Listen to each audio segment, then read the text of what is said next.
Eto na nga mga ka-vibes, at dahil pagoda ang iyong manang, kailangan din natin mag-relax paminsan-minsan bilang OFW, hindi laging sub-sub sa trabaho.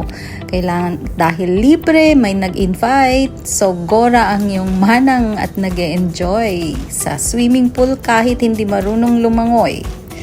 Ayan siya. So makikita natin, karamihan dyan sa Verasti ay mga AFAM. Pero sa kasawiyang palad, wala tayong makitang AFAM. Anyway, ayan, post lang, Manang V. Kailangan din nating mag-relax paminsan-minsan.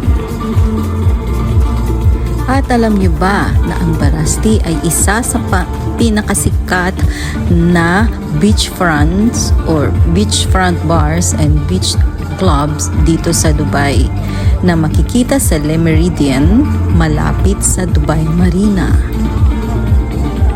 Pero may malungkot na balita. Magsa-shutdown na raw ang Verasti. Pero temporary lang po dahil magkakaroon sila ng major redevelopment project at mag-open din ito sa 2027. So abangan natin.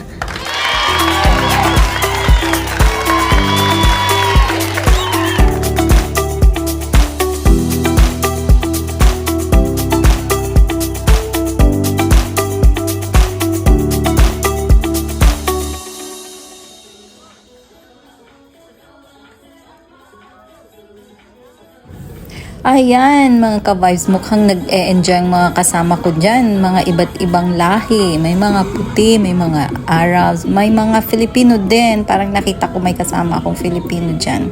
So habang mainit ang panahon, enjoyin lang natin. Kaya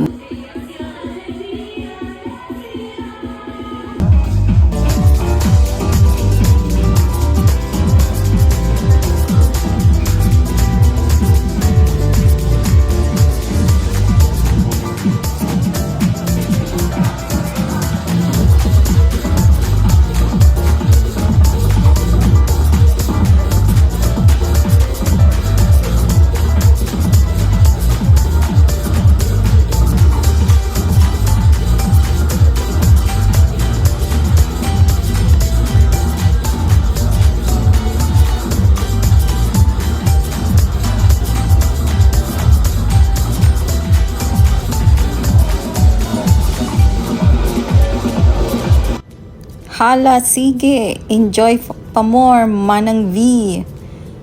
Mag-enjoy ka hanggat gusto mo. Ayan, tapos na po. Thanks for watching. Please don't forget to like and subscribe. Manang Biday UAE. Salamat sa panonood. Bye!